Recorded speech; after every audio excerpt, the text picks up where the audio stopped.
medicine of surrender comes with no spoonful of sugar, no promises, no backup plans, no returns, no insurance. The medicine of surrender never tastes the way you expect, never tastes the same next time, seldom has the hoped-for effect. And if there is some part of you that thinks it might not be affected, that thinks it might hold back, that part is most likely the first part to be flooded with the relentless truth of what is. Oh, surrender. The surest medicine that exists. There are infinite side effects. Wonder, freedom, rawness. It's like opening the dictionary to the word heaven or obliteration and knowing it's the same thing. It's like playing spin the bottle with life, and you French kiss whatever you get. It's the only remedy that can help you be whole. The only real medicine there is. Thank you. Welcome, everybody. That beautiful poem was an excerpt from the book The Unfolding by today's guest, Rosemerry Wahtola Trommer, who is an award-winning poet and author, and she has been sharing one poem a day since 2006, a practice that deeply supported her after the loss of her teenage son, Finn, in 2021, and her father shortly thereafter. Her latest collection of poems, The Unfolding, explores the themes of grief, love, and the natural world. Rosemerry also co-hosts multiple creative workshops and serves as the first poet laureate for Evermore, helping others explore grief and wonder through poetry. Her written art has been featured in O Magazine, PBS NewsHour, American Life Poetry, Carnegie Hall, and on river rocks that she leaves around town. You are in for a treat today, so settle in. Notice what arises from this conversation. It is an absolute honor. Rosemerry, welcome to the Grief and Light podcast. Thank you. Thank you, Nina. I'm so glad to be here. And I just want to start by saying how much I love what you do, starting just with the name of your podcast, bringing in both grief and light together. And I just thank you. Thank you for exactly what you're doing. Thank you for that, and thank you for the beautiful work you've been doing and continue to do. Speaking of this and that, grief and light, I say grief thrusts you into living in the and. This beautiful collection of poems that you just released this past October is touching. It's making it tangible. It's making that in between, that liminality aspect of grief very tangible, very real, and very honest. So thank you for your beautiful work. And I couldn't help but notice that your son was born September 11. My brother passed on September 11. There's an interesting connection there, and like all of life's interesting nuance and miracles and things we don't quite understand, there I see a beginning there and a closing there, all on the same date. So I just want to honor that, and I want to honor you and your beautiful son through what we're doing here today. Thank you. Thank you for that. That is a sweet coincidence, just that there it is, the birth and the death and how it all comes through. Yeah. Definitely. And I want to start with something your friend Wendy said, which is he gave you his love light to carry. He gave you his love light to carry. With that, share a little bit about who was Finn and how you carry his love light today. What a beautiful question.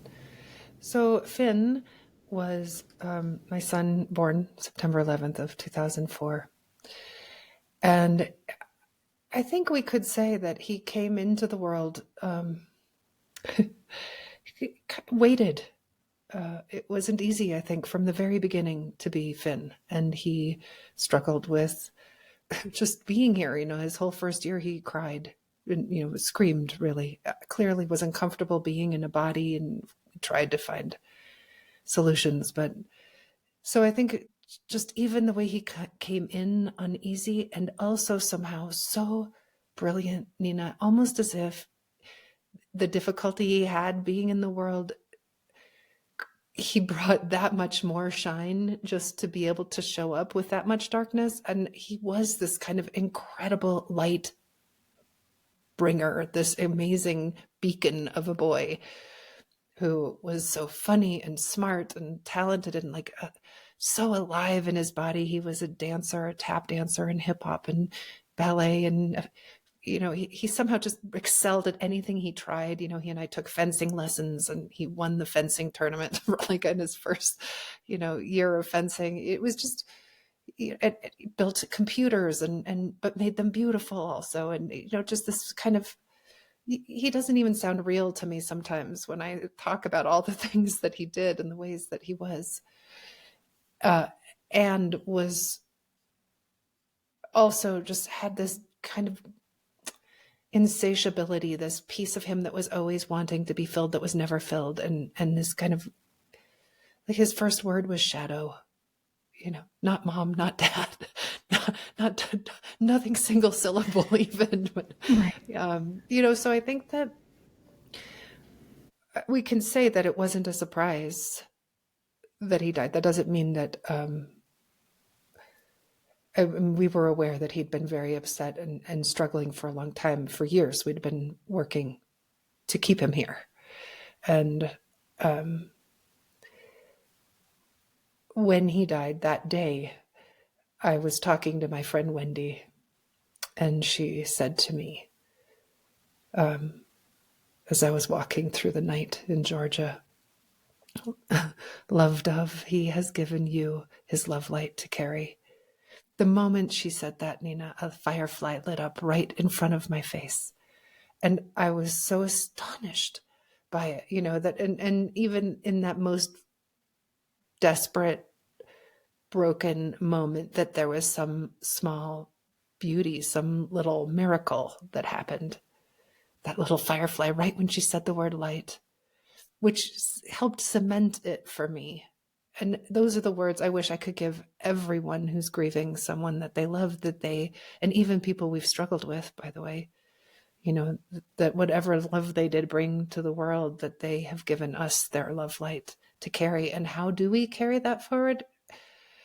Certainly in part, I do that through writing, you know, but in just such a daily way, in such a minute to minute way, I feel like the love that he had for the natural world, the kind of excitement he had, just like he loved standing there by the river and just throwing rocks and watching them splash. Like even as a grown, you know, and when he was 16, he would have found no less delight in that than when he was 2, you know, and he had just that ability to have this simple joy and be so excited about it.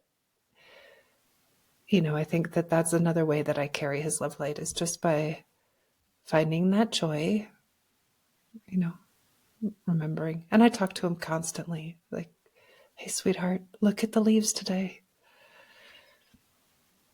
That's beautiful. Thank you for sharing those memories and his energy with us. It comes through clearly. I can't help but notice the similarities, like once again, between, you know, in his personality, same with my brother. They were these gentle souls that at the same time, maybe, or let me speak for my brother, he was this gentle soul, loved life, kindness. He said, you said something about how your son loved the simplicity of life. My brother used to say, life's little pleasures, LLPs. And he meant he used to not be able to be indoors on a sunny day. The rock, he always carried a rock with him. And I'll insert a small joke that's not really funny. It's funny, but not funny. He used to carry this rock, and we always joked around, like, "What does that rock mean to you? We don't get it." He's like, "Oh, it's for me to know. It's for me to know." And my mom said, you know, one of these things that retroactively sounds very different, but in the time it was just supposed to be funny and lighthearted. She said, "Could you imagine if you're gone one day and like we never found out what this rock meant to you?" And we didn't know he was going to obviously leave us earlier than we expected, and we still don't know what this rock meant. So it's so interesting to hear him say that, you know, to hear your story about Finn, about how he liked throwing rocks in the lake. So it's just these these souls who really just know how to appreciate the simplicity and those little moments in life, it sounds like. Nina, I love this story about your brother and about this wonderment that you get to live with still, right? What was that rock for? And to get to continue to live with that mystery, that he continues to keep that secret. Yeah. There's a real sweetness in that. That would be a really good launching point for a poem, by the way. Just what secrets did you keep, Oof. and the wonder that we continued, the things that we wonder that we won't ever know, but the aliveness in the wondering, right? How even just that wondering continues to bring that loved one and their sweetness, their secrets, how it brings them back to us. I'll have to play with that idea and do some writing about that. Thank you for that inspiration. And there's the before, there's the after, there's the practice that you had with your writing before any of this, before you could have imagined any of this would have happened, and how that's shifted since Finn's passing in 2021. Say whatever you'd like around that. And I also invite you to, we could be a little redundant here, to read The Invitation, which is a beautiful poem from your previous published collection. If you start wherever you'd like, please. All right. So maybe I'll start with reading that poem, The Invitation. And, I'll start with the practice. So I began writing daily poems when Finn was 2. And it was, at the time, it began as a practice about writing poems. I thought that was what it was. It was to write poems. But very soon I understood that it was really a practice of showing up. It's a very different thing. The poem is a byproduct for the real practice, which is just showing up to wonder what's here. And I'd say too, Nina, an evolving curiosity about what's true, what's here, what's true, and how do I meet this moment? How do I meet this moment? The blessing then of having that practice in place when Finn died was that I'd had years of showing up with wonder and openness, so that when he did die in this most difficult period of time, I actually stopped writing for 7 weeks after he died. But I didn't stop showing up. I still had that practice of wondering what's here, that curiosity about what am I feeling? What am I thinking? What's happening outside of me? And I feel like because of that practice, I was able to continue to stay open throughout, and with lots of help, by the way, too. Like, I feel like but I wanted to stay open. Maybe we could say that. Like, I wanted to stay open, and I had this kind of continual longing to kind of turn toward what was most difficult and meet it any way I could, with lots of help. Let's be clear about that too. So then in those 49 days after Finn died that I wasn't writing, I was aware that the writing, it was too soon, that in a way writing solidifies things. It changes how we meet that moment. It's like we put a frame on that moment, and then it becomes the way we remember it. And I remember thinking that I wanted that experience to be as fluid as it was, because it kept changing so quickly. Who I was, how I was meeting it, my understanding of who he was. And I just wanted it to not get stuck, not become, that's not a verb, but I want it to be one. Oh, it makes perfect sense, actually. Is. Yeah. So when I did finally start writing again, as I thought it would, it just all of a sudden it was time. And then I started writing again every day. What shifted in me, I think, or at least a way that poetry helped me during that time, was that it did then become a way to keep a record of just how much grief changed from moment to moment to moment. A spaciousness that's available sometimes, or a shutdownness, and the way we can meet it with kind of almost an ecstasy. I wouldn't have known that before, right? Now I do. And the way we can meet it, so humbly and broken. And so this huge spectrum of possible ways to show up for grief the writing helped me see, oh, look how it is today, and it's different today, and it's different today, or moment to moment to moment. As you and I know too, it's so different, not just for us moment to moment, but it's different, so different for everyone. And I think that the writing became a record of that full spectrum that was available. So then this poem, The Invitation, I think is an example of that, of how we can tell ourselves a story and get stuck in that story sometimes. This is how it is. And this is a poem about how that story changed.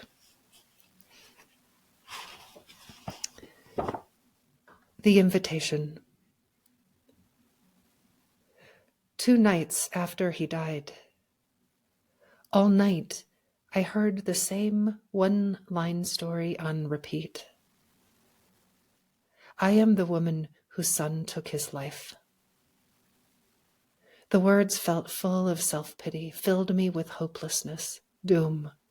And then a voice came, a woman's voice just before dawn, and it gave me a new shade of truth. I am the woman who learns how to love him now that he's gone.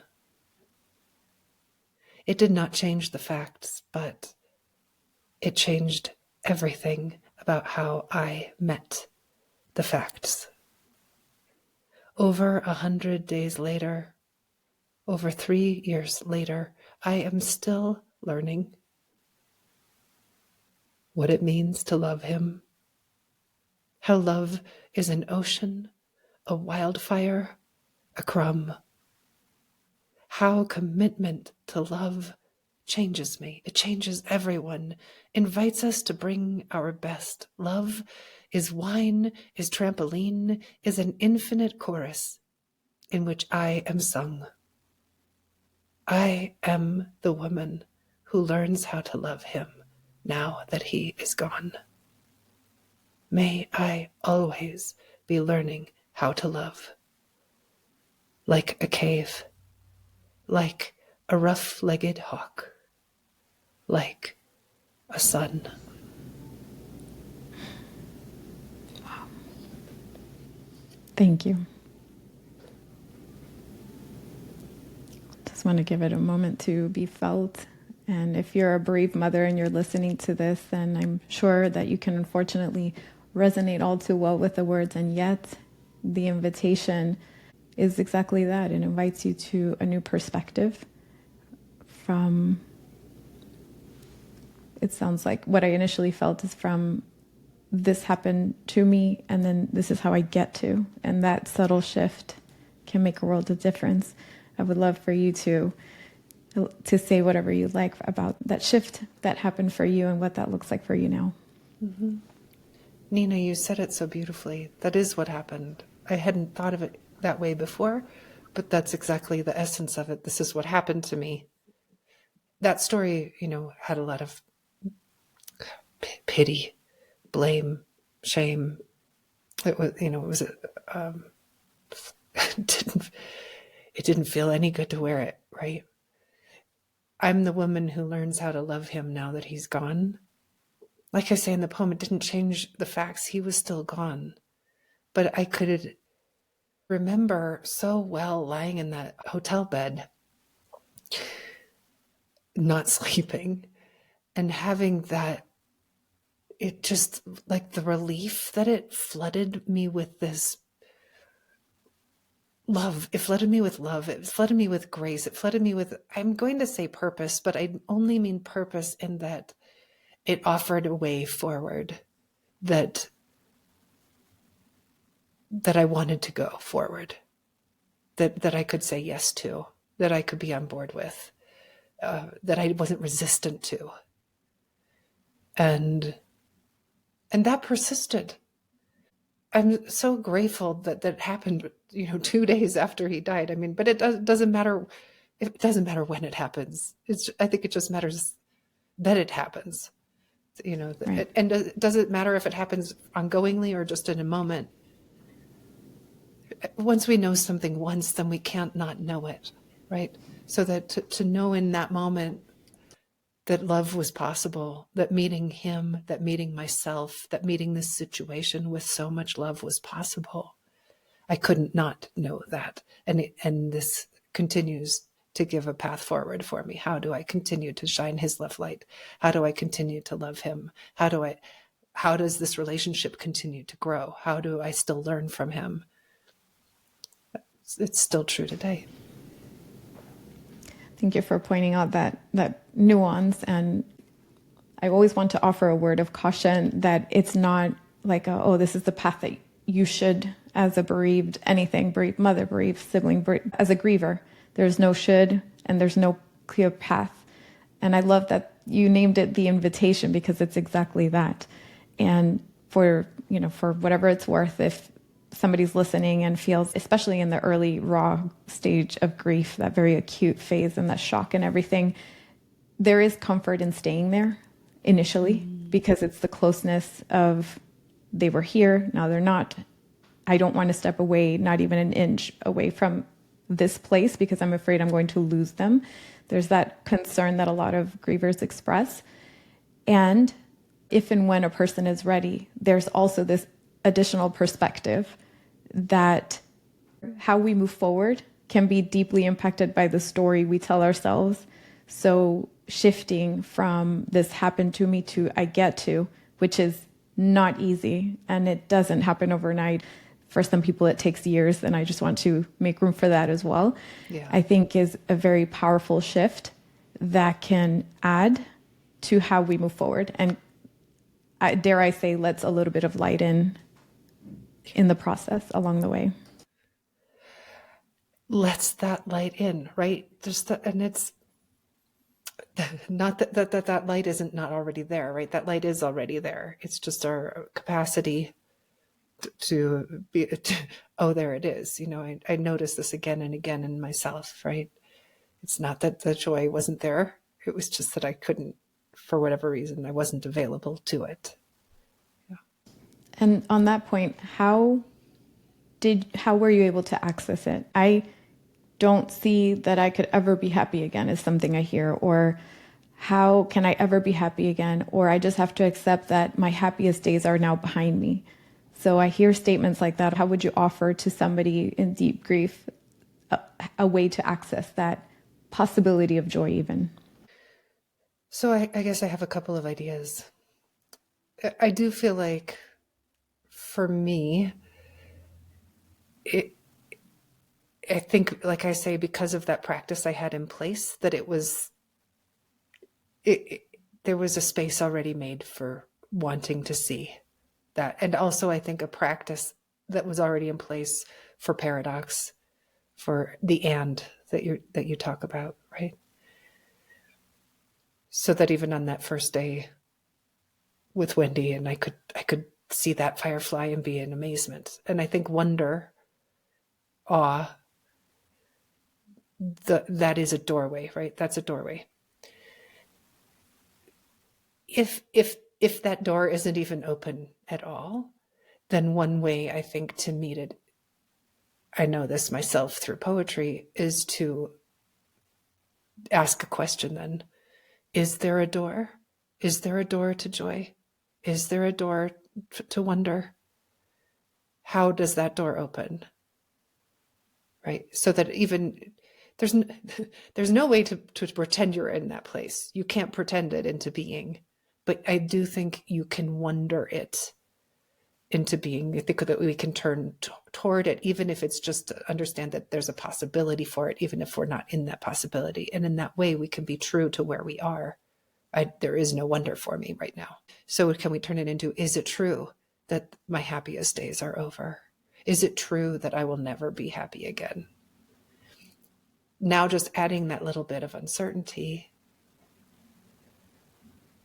creates the possibility that it happens. Now there's a possibility.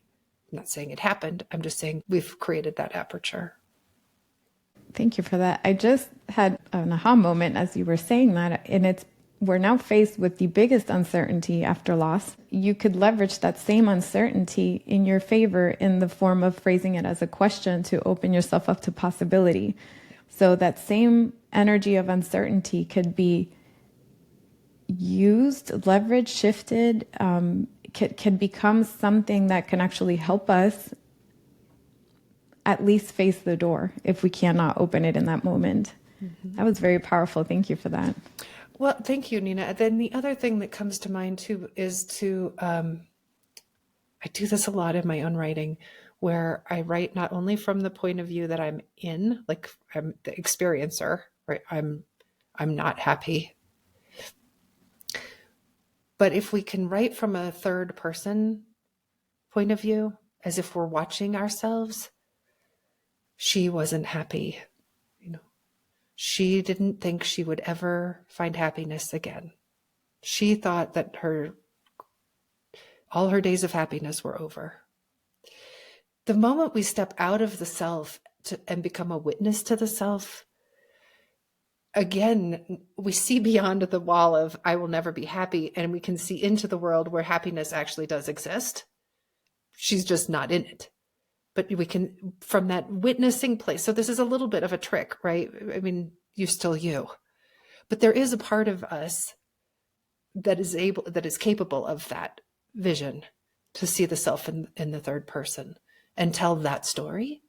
When that happens, just that little stepping out of the self, stepping out of our own story helps us to see, oh, it's a story. I'm not trying to diminish it in any way, the story. It's, of course, it's essential, but there's also a story much larger than our story. And now we can see that. And there's also perhaps a storyless realm where things just are. So. I love that. It's expanding our capacity through distancing ourselves from the immediate situation as much as possible to allow room for possibility. That's beautiful. And definitely I could see how that could be a very sacred practice. And I also heard you say that you had this anchor, your daily practice of writing. Our anchors are exactly that in times of turmoil and change and uncertainty. And when everything gets messy and disjointed, it's that, the eye of the storm while we figure out our next step. So leaning into whatever that looks like to you. So in your case, it was writing. To somebody else, it may be something else. So just leaning into that can be helpful as we move forward. You're so right. I mean, for me, the practice was writing, but I think any practice that brings you into the present, right? Any practice that has any amount of wonder or curiosity in it, any of the arts, or like, what's her name? Shah, your last guest, the comedian. Yeah. Shah, yeah. Like even bringing humor, right? Even bringing humor right. To touch it, in comedy, it was, I mean, there's so many ways to do this right. Each of us is going to have our own path. But any path that involves curiosity, wonder, and making, right? Creating, I think is going to, that generative quality is, I think, what helps us to see beyond our story. Beautiful. That first poem that you read, The Invitation, was from your previous publication. What was needing to be born in the unfolding? Because there's a lot to unpack. I love the way that you wrote it. There's a flow to it. For the listeners, I highly suggest going in order because it is very intentionally created and there's a beautiful flow to it. But tell us what wanted to be born and what the 11 powers of the universe have to do with your beautiful poetry. Thank you, Nina. Well, I'll say that it was a surprise, this book, in terms of what it ended up being. At first, I really thought it was going to be, when All the Honey came out, I knew I wasn't ready. I didn't have enough perspective at the time to have a book just about grief. And it has a broad spectrum of poems in it that are silly even, and also, devastating, like a poem about 2 nights after Finn died. Then the next book, I thought, okay, I've had more time. Maybe I do have enough perspective now, and certainly enough poems, to write a book that's just about grief. And I sat down. Honestly, that thought lasted probably less than 5 minutes once I actually sat down to create that book, because I realized that to be true to my own experience would be to say it isn't just relentlessly sad. There is so much here. The poems are all written since Finn and Dad died, so they're all written in the last 3 years, but they also have a lot about the natural world. There's a lot about my husband and my daughter. And they're there because those are the poems I've been writing, even though, as I say in the introduction, that they're all steeped in grief, or maybe in the key of grief. If grief is the baseline, then the melody is made of praise, and praise is made of falling in love with the world over and over and over. So originally I thought, okay, how do I pull these poems together then? Like, how do they stay? And I have been for many years kind of obsessed with Brian Swimm's 11 Powers of the Universe. The 11 powers begin with seamlessness, then centration, allurement, homeostasis that goes through cataclysm, and then transmutation, transformation, interrelatedness. It ends in radiance. So there's these 11 powers, and they are how everything in our universe was created. Of course, we are the universe. We are. So we have that in ourselves also. And all of these powers is what it is to be a human. It's how we create. It's how we've been created. It's how we meet the world. So I thought, okay, what would happen if I ordered the poems in this way? I was thrilled with it because I think it allows for the story arc to unfold in a very nonlinear way, just like grief, very nonlinear, right? There's no, it starts here. It could be so, and yet so many of these pieces are going to be present at some point. We're going to be feeling,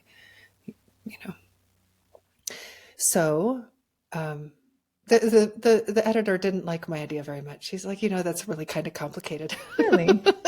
No, I loved it. I felt it was very true and authentic to the experience of grief and life. So it's still I really there. actually appreciate it. Yeah. Right. I got to keep it, but it made it invisible. You don't know it's there until you get to the end of the book. And if you read the back of the book, the afterword, then you're like, oh, look at that. So then what ended up framing the book, he said, Rosemerry, these are all praise poems, which, oh, Nina, sometimes you need someone else to see what's right in front of you. I didn't know it myself until he said it. And then I thought, of course they are. Yes, that's exactly what these are. Praise poems, which is to say this ability to fall in love with the world. So I started thinking, well, okay, what words do we have for praise? Oh my goodness, friends, surprisingly few. And they're just embarrassing, really, like laud, commend. I was like, I'm not creating a book of poems about laud and commend. So I created my own language, kind of like you created your own word, the Felicitreza. Yes. Yes. So I created my own words for praise. The first is Verulia, coming from Latin veritas, which means truth, alleluia, and putting them together, the praise that comes when we say yes to the world the way it is, not the way we wish it would be. Or sarom, which is sorrow plus om. Om is the Hindu syllable for assent, like yes, or it's affirmation. So like affirming the sorrow, where's the affirmation in that sorrow? What kind of praise is available to us only in our deepest moments of grief, or even just our minor irritations? Or how is it that these moments that we think, I don't know if praise is possible here, but they actually generate their own praise that's only possible then, because we know this one thing, we're able to know this other. So there are four words like that in the book, and it's all built then around praise, even though they are all poems written since my son and father died. And it's Verulia, Sorum, Semunion, and Pangloria. What is Semunion? So Semunion, Sum is the Indo-European root for sing, and union is union. So the singing of together. So in my mind, this is the praise that rises when we realize that we are really truly connected to everything, even the things we would maybe rather not be connected to. Right. And then Pangloria has kind of a dual. One is when we realize Pan meaning all from Greek, and then Gloria meaning Gloria. So this idea that there is opportunity for praise absolutely everywhere, that everything has something in it that we could praise. But this idea then that even the places we would rather not find praise, or we think, oh no, there's nothing possible there. Yes, even there's the opportunity for praise, to fall in love with the world. It's beautiful, and it definitely is you praising all of it in its fullness and in its honest and true form. Your ability to observe from the macro perspective to the micro perspective is so beautiful, and it's why you're an award-winning poet, Elval, and so talented. As I was reading all of them, I almost felt like I know exactly what your home looks like in a non-creepy way. I can envision your walks in nature. I can envision your hikes with your friends. I can envision you and your mom cooking. And, I could almost see you in the kitchen gazing into nothingness, having that moment with your son where all the ghosts pop up, meaning, like all the memories of him are surrounding you. And it's like, I'm there with you. And I see the bird's eye view, the eagle's eye view, maybe even the I'm visualizing like when from an astronaut out of space looking back on Earth, like just this really big picture angle of what life is all about. And then coming right back in and looking at a bumblebee and what the bumblebee is doing with the flower and the pollen. You know what I mean? So it's just this macro, micro dance and everything in between. So rich and real. There are parts that are of the everyday world. And then there's parts that are so profound, and I had to just kind of sit with that thought. You weave so many thoughts together, so many concepts, so many lived experiences, and it's just such a treat. It's such a journey. And one theme that kept coming up is just that art of surrender, which is the poem that you read at the beginning, and how you found this space of surrender, this practice of surrender in all aspects of your grief, early, middle, later, gaining perspective. So I would love for you to read Warning Label, which is one of the ones that really stood out to me. Mm-hmm. Well, first, that's probably one of my favorite descriptions anyone's ever given me of reading the poems, like zooming out into outer space and then coming right into the kitchen. So thank you for that. I didn't know that's what I was aspiring to, but that is exactly what I was aspiring to. So thank you for that. Awesome. And I think, in terms of surrender, I mean, who wants it, right? I don't think any of us do it. At least in the beginning. I think that for quite a few years, maybe over at least 10, maybe more before Finn died, for sure more. I had been working with a spiritual teacher, Joy Sharp. And there were several teachings that are easy for me to just say, they're easy to say and much harder to live into. But one thing she would say often is, if it could be any other way, it would be. This has helped me enormously. Mm-hmm. It isn't that other way. It is this way. And then another thing she often says, can you say yes to the world as it is? Wow. That invitation again and again and again. Can you say yes to the world as it is? Or this one that no one wants to know, that everything, and everyone we love can and will be taken from us. Who wants to know any of these truths? Nobody wants to know these things, and yet they are so deeply true. So I'm so grateful that I had, when the stakes were much lower, a lot of practice meeting some of these truths, so that when the stakes were higher, it's not that it made it easy, or probably easier. I don't think there was anything easy about it. I do think, though, that it gave me a framework for surrender. And my own experience too, Nina, was that surrender was even just a little bit too much agency. Like I even feel like when we say I surrender, like there's some part of us that's on board with that surrendering, like there's Like an we had a act of choice, surrendering. And I Right. remember that right after Finn died, I felt like I had no agency. There was zero agent. Like I couldn't anything at all. So to say that I was surrendering was even like too much agency. Like there wasn't a part of me that was like, I surrender. It was more like I was obliterated, and any part of me that could have said I surrender, she was gone too. Like I was so obliterated. And there's a grace in that obliteration. When that happened and I was aware that that was happening, I became aware that life itself was living through me, that I was a conduit for life moving through, and that I didn't have to do anything. I couldn't, and I didn't have to. That I could just be on board for life to move through. And the more that happened, and beyond life to move through, we could even say for love itself to move through. And I noticed in certain situations that were so difficult, I couldn't fathom how I was going to live through them, that if I did nothing, that love moved through me and did everything for me. I had that just most glorious experience of being lived. I called it autonomic life, like the way that the lungs do what the lungs do and the heart does what the heart does without any, it asks nothing of us. It just happens. That's what it felt like love came in and loved through me. And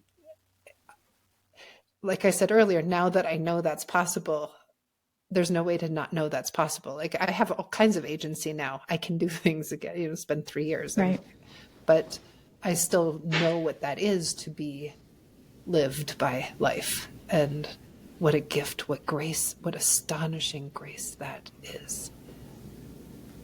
That was a big answer, but No, love it. I just want your words. There's so much there that I want them to be felt, because it's so true. Life was happening through you, and it was at the same time uplifting you. And it's just life. Like when we look at it, there is so little we actually have the type of agency that we think or that we wish upon. So I acknowledge and I hear you when you say that the surrender, it almost sounds like it's something I chose, when how much agency do we have in all of this, right? And there are some parts that you get to see and honor. And if surrendering is a pool, then just jumping in it or gently floating on it and allowing yourself to see things for what they are. And that is not an easy thing to do. The more we lean into it, the more we can see the sacredness of life for what it is. That's ironically a beautiful place to be in, letting go of what we think is and being with what is. Astonishingly beautiful, Nina. And I remember a moment, being so alive with it, right? I was so alive with that grace. I don't know what else to call it. And I remember, talking out loud, saying to Finn, I'm so grateful for this, but I'd give it all back if I could, right? If I could have you back. Although I was like, but I wouldn't, because I wouldn't want him back in the kind of misery he was in. So, and also, by the way, we actually don't get to bargain with life this way. Right. So, there was this kind of magical thinking in that, as if it could ever happen that way. Of course it couldn't. So maybe there was some part of me that was feeling guilt around, or just like, I don't know about guilt, but just aware of the cost of that kind of beauty, the cost of that kind of awareness of how carried we are by love. The cost of it was so great. Who could ask for this, Nina? Yeah. And yet what the gift of it is so enormous. So receiving the gift of it, being open to the gift of it, knowing the price was so horrible and the gift is so astonishing. Right. Thank you. All right. Well, the tears are a good lead into warning label. It's all welcome here. Thank you for your honesty. Warning label. In the small print that doesn't appear on my wrist when you shake my hand, it says, "Not advised for those with low tolerance to weeping." It says, "For those allergic to intimacy, low dosage recommended." It says, "Close contact is associated with a high risk of being included as a subject in poems." Oh, blah, blah, blah. Everything comes with a warning label these days. So many potential risks when we connect, like irrational happiness, like loss, like grief, like a deepening love that will never go away. I love that one. That is, I feel like grief has made me this very sensitive person. A lot of people say that after grief, you want to be in the rawness of it. You want to be in the honesty. It sheds all these layers of superficiality and resonate with what's really authentic. And that could be a lot for somebody who perhaps hasn't experienced a loss or hasn't experienced the depths of life, a warning label. But I kind of like it here. I like it here. Thank you for that. Yeah, thank you for asking me to read it. I was joking with an audience last night that, part of me wishes we did come with warning labels, but part of me is just so grateful we don't. And the way that people, open, the more we know them, the more we come to see, oh, this is who you are. Oh, this is who Right. you are. Which is, of course, how that intimacy is created. And how we get to learn from other people. Imagine if everybody had a warning label and then we say, oh no, not that one. Yeah, not you. We would be Right. deprived of the richness of what we perhaps was different from us, or Right. what we don't have and could learn through them. So I love what that. would we miss? Yeah. What would we miss? Yes. I love this. This is an exercise on asking the deeper questions and leaning in further with curiosity. So I might take this on as a practice. And speaking of which, gaining perspective, this is one of my favorite ones. Okay, this poem is Perspective. And the mountain rose and eroded completely, and the great sea flooded all, and the great sea left, and the great sea flooded and left again, and the land was forced up and then pulled from both sides until the center broke and slid down to create a great rift, and the volcanoes spewed lava, and ash covered all, and the glaciers scrubbed, and the rocks avalanched, and the earth slumped. And today I sit in the valley and stare at the mountain with a dusting of white on its wide shoulders, light gathering in its clefts, and I think, my God, isn't it peaceful? I just love that one. I felt like I was there staring at the same scenery and being like, oh my gosh, you're absolutely right. This piece was created by so much chaos, Such upheaval. It was such upheaval, it almost felt violent when I was reading it. It was like, oh my gosh, destruction and lava and this and earthquakes and all the shifts to create this moment of peace. Right. So it all depends on where you're looking at it. Thank you for that. Wow. Yeah, I'm so glad you chose that. And the day that I wrote it, by the way, I was in the Chavano Valley, which is in the middle of western Colorado, and looking at, I think it was Mount Princeton, and my mother was in the ICU, and I was leaving that day from the workshop to get to be with her. So I was in this state of deep upheaval myself about my mom. Is she okay? And, it'd been this back and forth. She's fine. She's not. She's fine. She's not. Finally, I was like, oh my God, I've got to be there. So I'm in this great upheaval. And meanwhile, I'm sitting in this beautiful, peaceful place. So I was so aware of it inside of me. And I think that's the example too, like we were talking about earlier, of how do you notice what's outside of you and what's inside of you, and Right. how the two of them are having a conversation.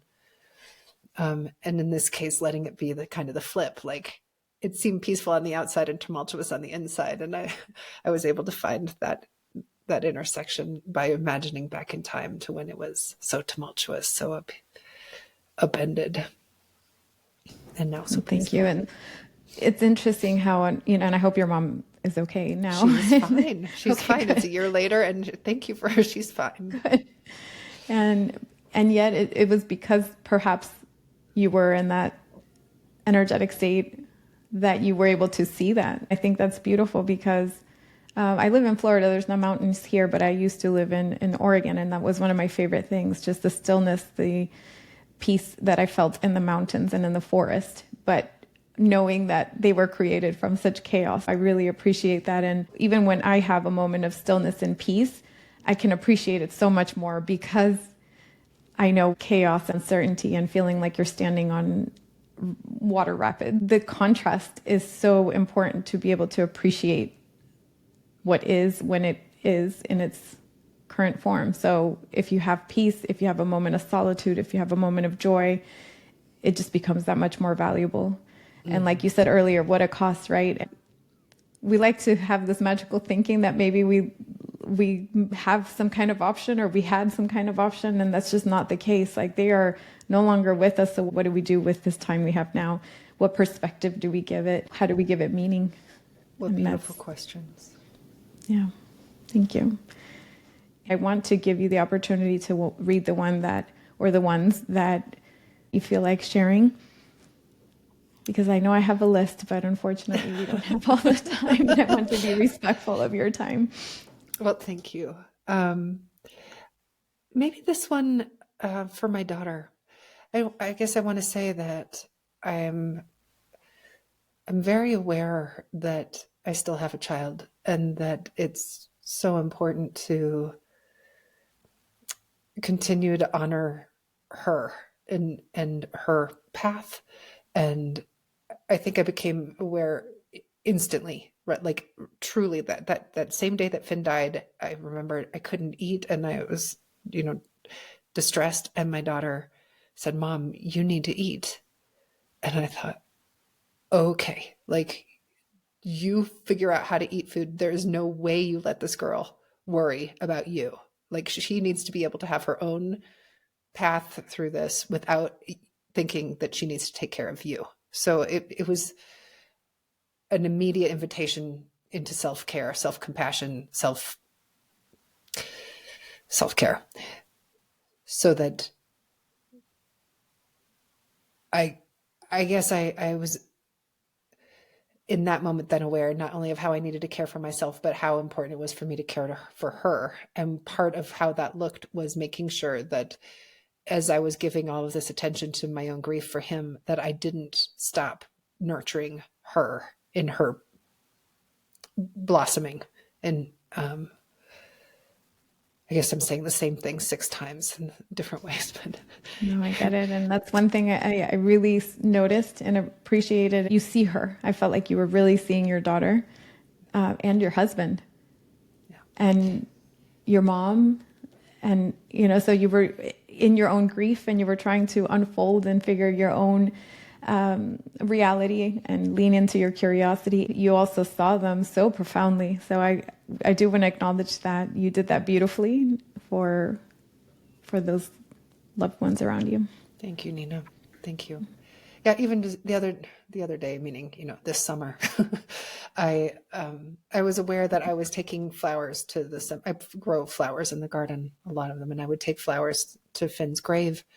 And early on this summer, I was like, why would you take flowers only to your dead child?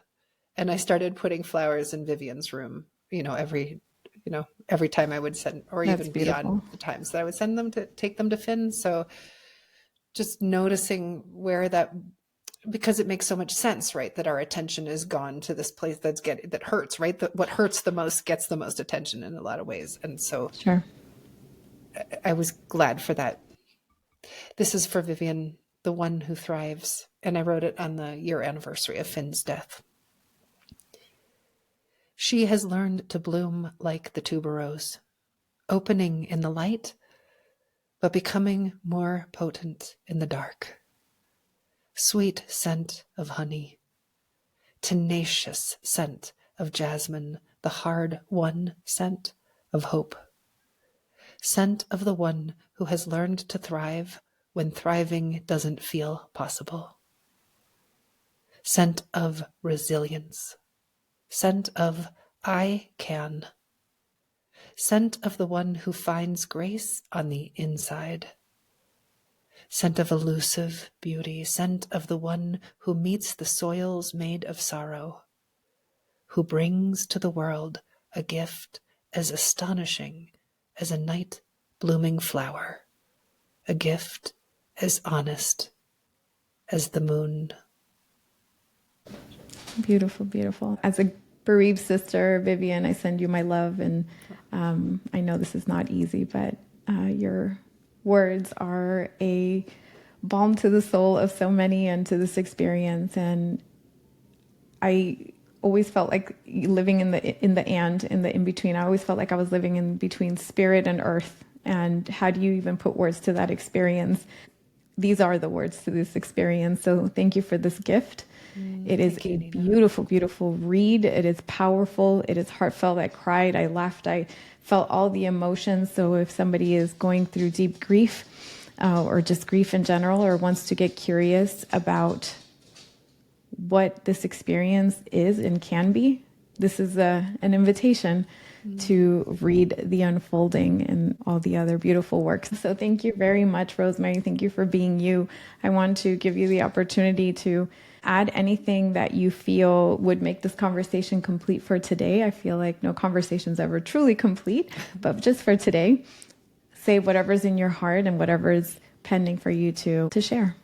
Well, I wanted to share a last poem, Nina, that was inspired by wanting a word that you created. So I've been delighted listening to your podcast. Thank you. Especially when I found in your second episode where you created this word. And for people who haven't heard your word yet, do you want to say it and explain a little bit of what it means? Sure. So it's Felicitreza. It's a Spanish compound word of felicidad, which is joy. Let me say that again. My dog is like walking around right now.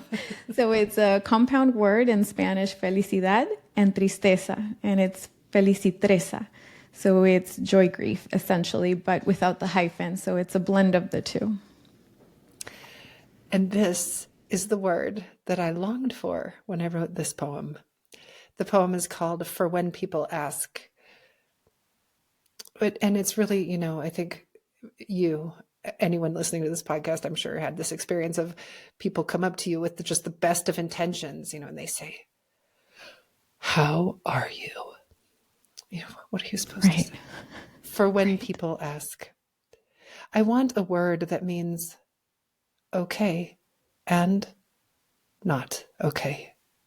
More than that, a word that means devastated and stunned with joy. I want the word that says, I feel it all at once. The heart is not like a songbird singing only one note at a time. More like a Tuvan throat singer, able to sing both a drone and, simultaneously, 2 or 3 harmonics high above it. A sound the Tuvans say that gives the impression of wind swirling among rocks. The heart understands swirl. How the churning of opposite feelings weaves through us like an insistent breeze, leads us wordlessly deeper into ourselves, blesses us with paradox, so we might walk more openly into this world so rife with devastation, this world so ripe with joy.